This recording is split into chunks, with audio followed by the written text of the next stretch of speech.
Hey everybody, it's Paddy here. Now thank you so much for watching and listening to this. It's TFN, which stands for the Effin News. It is the antidote that we need today, this week, this year. It's positive news with solutions and heroes for all of us. Now, here's what's coming up on this show. Last week I had a knight on the show, a knight of the realm, and this week I have another knight for you too, Sir Ashley Bloomfield. As we record, it's the 5th anniversary of our first lockdown. How does Sir Ashley feel about that 5 years on?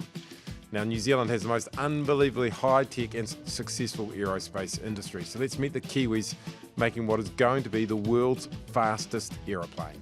And there's two how goods this week, because there is so much good out there. First of all, how good is the hit Netflix show Adolescence? I will tell you exactly how good it is. And how good is the word effin? Well, according to the Intellectual Property Office of New Zealand, it's not good. Not good at all, they reckon. And they wouldn't let me trademark the name of the show, the Effin News. I'll tell you what we're doing about that. Big news on that front. All right, let's get into it. Time to meet our great Kiwi.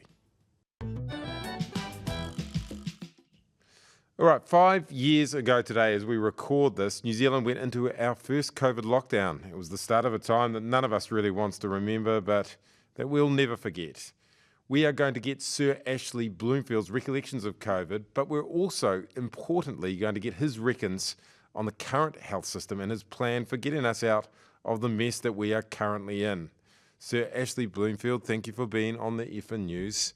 Did you wake up this morning and reflect? You know, how does this anniversary work for you? Well, thanks, Paddy. I mean, it was a heck of a time, and large parts of the whole COVID experience are a blur for me now. But that week or so before the first lockdown is really vivid in my mind, and I expect most Kiwis do have quite a strong memory of that time because we were all scared. I mean, this thing was unfolding at pace. It was causing chaos in a number of countries around the world, and so we were scared, we were anxious.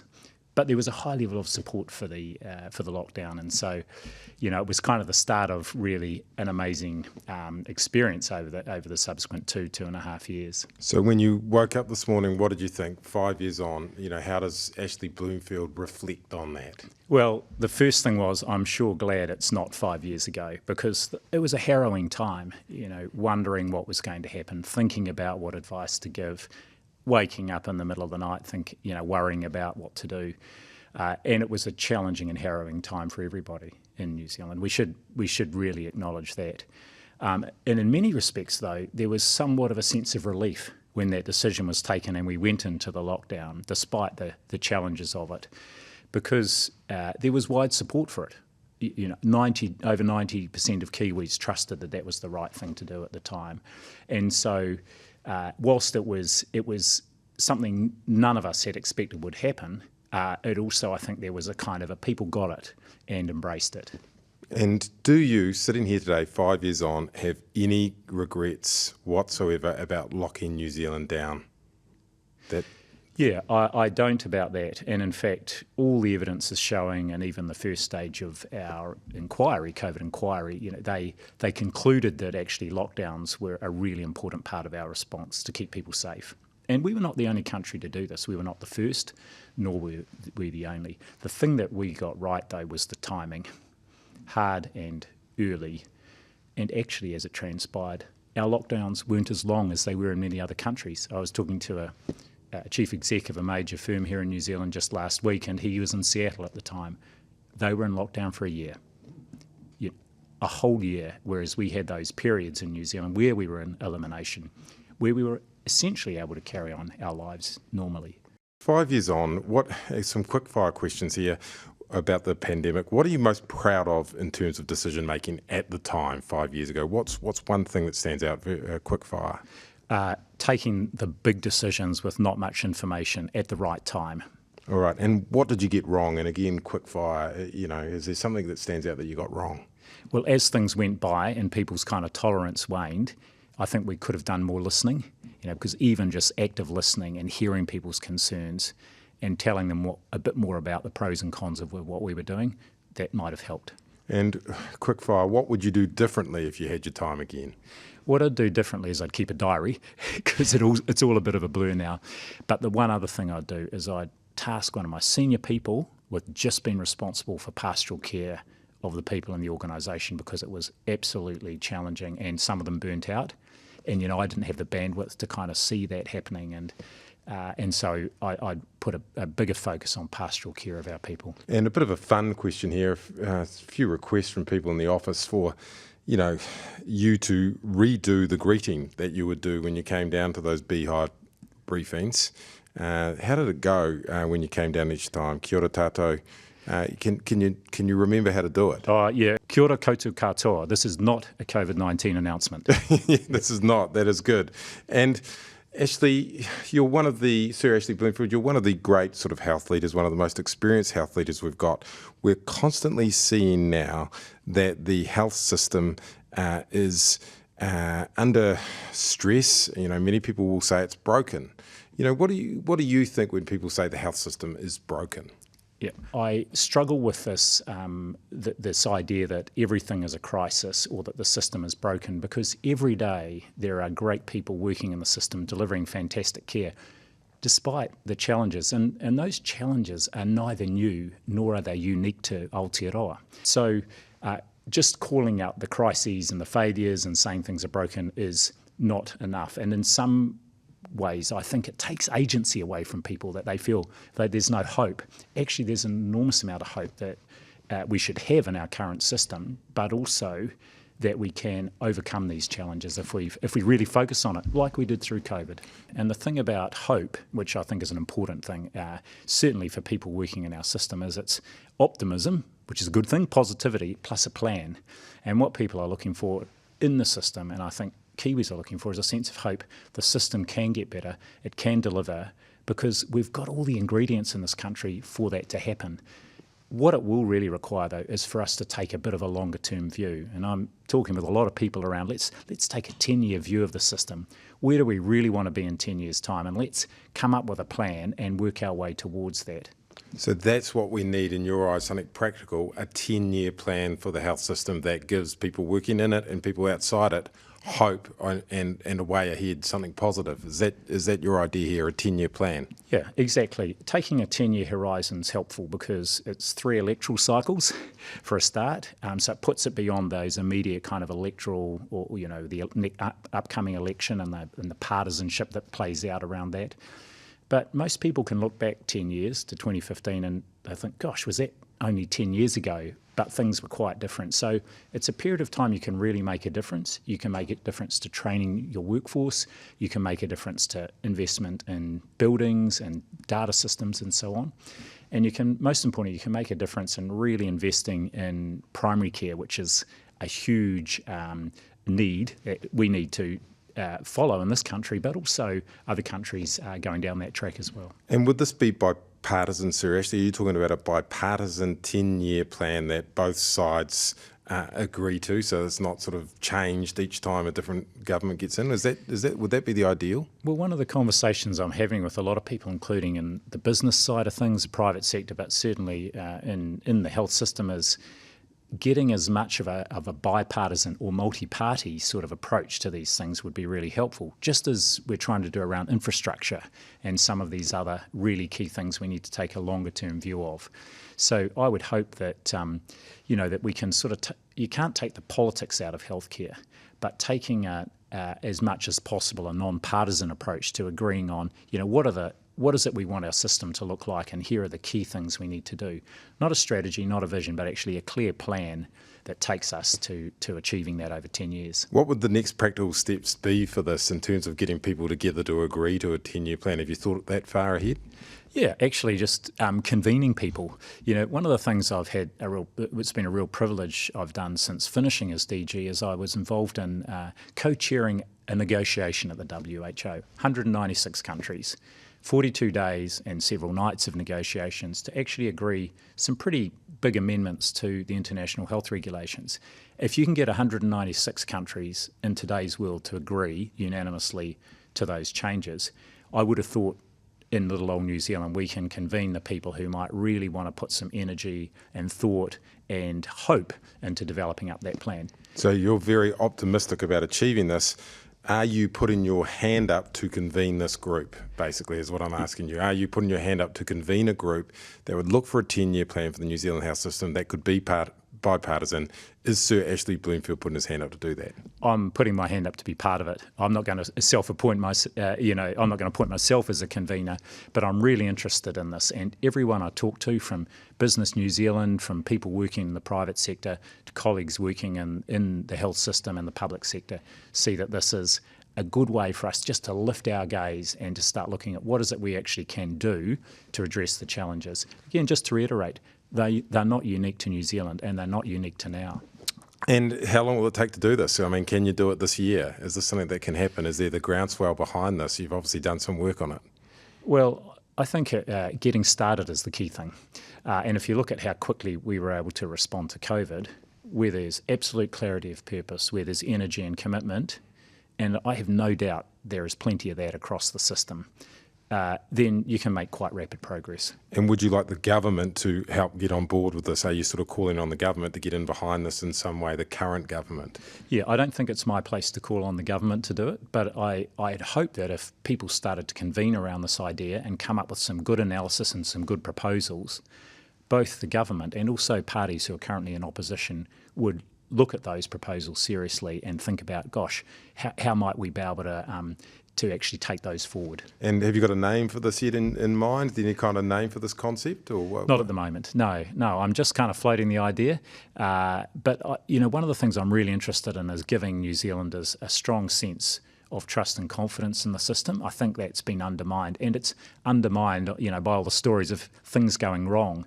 Whereas when you talk to people who've had experience of the health system, the vast majority of them are really positive about that experience, about the care they received, about the quality of the people they interacted with. And so we need to kind of capture that and I think build on that. And coming back to COVID, you've brought it up a couple of times, and something strikes me while I'm talking to you on the 5-year anniversary. Very few people in this country would know what it's like to be so loved as you were at one point in that, the tea towels, everybody knows that, but also I'm sure very hated in subsequent points as well, to the potential, no doubt, of threats and that kind of thing. What is it like as a human being being loved and hated at the same time? Because it must be difficult. It's not too difficult for two reasons, Paddy. I've got the words of my mother ringing in my ears. You can please some people some of the time, but you can never please all of the people all of the time. And that's something I've always held. You do your level best, and not everyone's going to like what you do, whether it's in the role I was in or the role you're in. You're recognisable. I'm sure some people love your work, and there'll be others who are not quite so supportive of it. That's for sure. And certainly there were figures, and there are figures who are in the mainstream media who also take a bit of a pasting from a small group of people. But the other thing that gets me through the days is actually the feedback I get from people on a daily basis, face to face, where people will just come up to me spontaneously and are really grateful for what the team did, what we did as a country, and reflect on that. And I guess if there's one thing that I think is our greatest achievement as a country through COVID, and the one we need to really focus on, is when that first lockdown happened, the reason we did so well as a country is we grounded ourselves in the things that actually most Kiwis believe in: decency, looking after each other, kindness, respect for each other, trust. And if we could capture that and focus on that, instead of some of the kind of polarisation that seems to be fashionable at the moment, I think we'd go a long way to addressing some of those really big challenges we face, not just our health system, but other things like child poverty, homelessness, and the environment. All right, Sir Ashley Bloomfield, thank you very much for your time here on This Is the Effin News. Thanks, Paddy. Okay, so Sir Ashley's idea, a 10-year plan for the health system, bipartisan, with both parties agreeing, where we kind of go forward somewhere with a bit of hope. Doesn't sound too bad. It'll be interesting to watch if he can get anywhere with that. Now, next up, I'm launching a special campaign. It is time for How Good. How good would it be if I could register my trademark saying, "This is the fucking news," as an actual trademark? because at the moment I can't register it, as according to the government, it is likely to be offensive to many of you. Yes, the Intellectual Property Office of New Zealand, IPONZ, refused to register This Is the Fucking News. Why?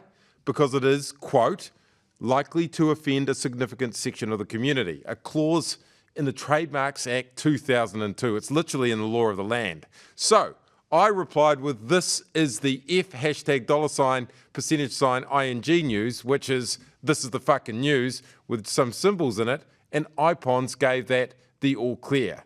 But I want to trademark my actual trademark saying, and I don't think it is likely to offend a section of the community. Why? Well, here are the facts. I reckon millions of Kiwis have watched it over the last 10 years since that day in the library, and most have actually laughed, and I have not met anyone who has actually been offended in that whole time. 5 people have even got tattoos of it, so they don't deem it offensive. They've made it permanent. That's how much they like it. Several people a day yell at me as I'm walking around. They always look happy and certainly don't seem offended. I speak publicly about the story of This Is the Fucking News up and down the country all the time. People love it. T-shirts with it on them sell like hotcakes. By the way, someone else is selling them. It's not me. And I've literally written a book about it. I've named my new approach to positive news here at Stuff after it. You're literally listening to the fucking news or watching the fucking news or reading the fucking news right now. So I want to ask you this. Do you think This Is the Fucking News is offensive, or is it just a fun Kiwi saying? Please take part in the poll on Stuff. I need to have your views on this. Now, I am all about positive news, and something positive has happened with this, with intellectual law firm or intellectual property law firm AJ Park offering to help me challenge this with IPONZ.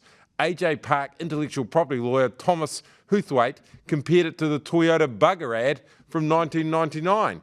Huthwaite said, in his legal opinion, offensiveness must be more than simply in bad taste. It must be likely to cause outrage or call for censure. And I don't really think This Is the Fucking News does that.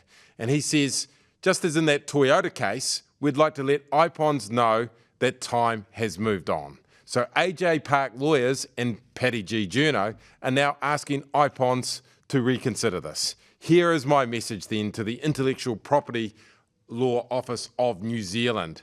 This Is the Fucking News is not offensive to Kiwis. Kiwis like This Is the Fucking News. Please reconsider your decision and let me trademark my trademark.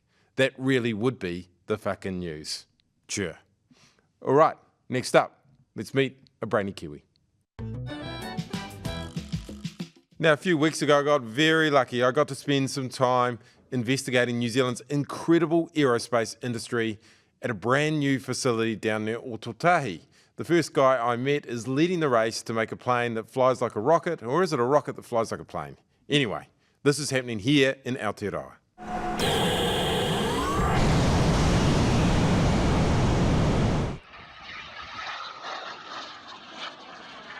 My name's Stephen Powell. I'm the CEO of Dawn Aerospace. We're a space transportation company. We make things that go from Earth to space. You're a space transportation company. What a cool thing to be able to say. That's amazing. Yeah, no, it's awesome. It's certainly it's a good reason to get out of bed in the morning, that's for damn sure. We need better ways to get to space. We need ways to make aircraft way more performant so that instead of using rockets, for the first stage of a rocket system, we can actually just use an aircraft. It's way more scalable, way better technology to frequently and reliably access space. That was the key unlock that the world needs to make space transportation really commonplace. Basically combine a rocket and a plane. Exactly. We want the performance of a rocket because that's the only way to get to space. But I actually want the economic model and the operation model and everything of an aircraft. So that means I have to design it as an aircraft. I have to certify it from an aircraft. I have to use existing infrastructure like airports to fly it. And that means if I design this thing, now I can use it at thousands of airports worldwide. I don't need to build thousands of launch bases. And I can just use one vehicle thousands of times instead of having a massive factory to produce thousands of vehicles that only get used once or a few times. That's the real game changer. Yeah, every time we go out and fly, we fly higher, we fly faster. We're pushing the envelope of what you can do with an aircraft. The one aircraft we have now will be the highest flying, fastest flying, and highest climb rate vehicle aircraft ever to take off from a runway. And how fast do you want to get these to go? Because I heard you today talking about, and forgive me, you want to go supersonic or you want to go faster than supersonic? No, we've already gone supersonic. So the next step is, that's a massive barrier. That's where you change from subsonic, slow flight to supersonic. Everything changes. You get these shock waves around the vehicle. It's quite a massive change in the dynamics. The next step is to push the same aircraft out to Mach 3.5, which will be faster than any aircraft that's ever taken off from a runway has flown. And beyond that, next is hypersonic. That gets to Mach 5.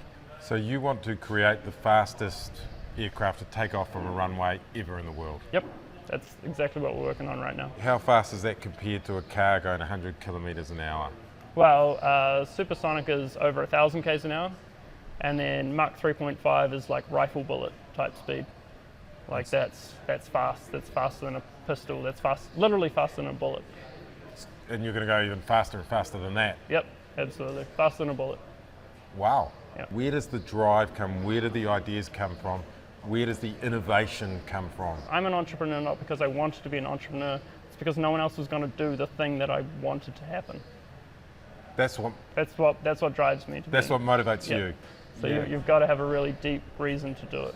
Yep. And that's your deep reason. Yep, I believe the world really needs this technology. It'll make the world a better place. Because how will it make the world a better place? Oh, just the unlock on how much new science we can do, like how much better we'll understand the Earth's atmosphere by being able to access these regions that you can't get with balloons, you can't get with aircraft, but you can't get them with satellites either. They call it the ignorosphere. That's one region, massive impact for climate change, understanding of weather prediction. Microgravity science, biomedical, being able to produce drugs in microgravity. There's so many reasons to go to space, and if you can do that 100x or 1,000x better than what we currently do, there's this huge amount of value we can bring back down to Earth. I ask a lot of Kiwis this, what is your dream? What is your Kiwi dream? My dream for myself is that I can just keep doing this and loving it and working on the bit that I think I add real unique value to. That I'm leaning on the longest lever I can to make the world a better place. But just generally to make the world a better place. It's as simple as that. So that's Dawn Aerospace. Now watch out for what's going to happen next with those guys. Absolutely incredible. The big time awaits. Right, now it's time for my next How Good. How good is Adolescence, the current Netflix blockbuster that has everyone talking and every parent freaking out about kids and phones? Well, Adolescence is terrifying, and that makes it terrifyingly good in my view. You must watch it, and if you haven't watched it, there'll be no spoilers here. The British drama is all about a teenage boy who is accused of killing a female classmate. Now, thankfully, we haven't had a crime like that here yet, and while it may seem far away from New Zealand, the reality, of course, is it is not. It is all about the toxic masculinity that can come into any kid's or any boy's mind through their phone. Any kid, anywhere. And that's why it is so terrifying, the it could happen to us feeling. Adolescence is all about a kid who seemed normal, with good parents, but has picked up on these crazy ideas through a phone. In 2025, it is truly a parent's worst nightmare. That's because most parents have no idea whatsoever what their kids watch on their phones. Maybe it is football goals, but maybe it's misogyny, maybe it's porn, maybe it's incel culture, maybe it's bad influences like Andrew Tate. Who knows?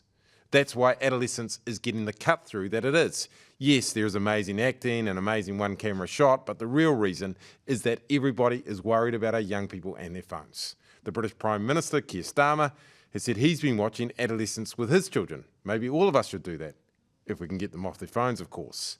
That's the really positive impact here of Adolescence. It has really racked up the debate about social media and managing children's access to smartphones.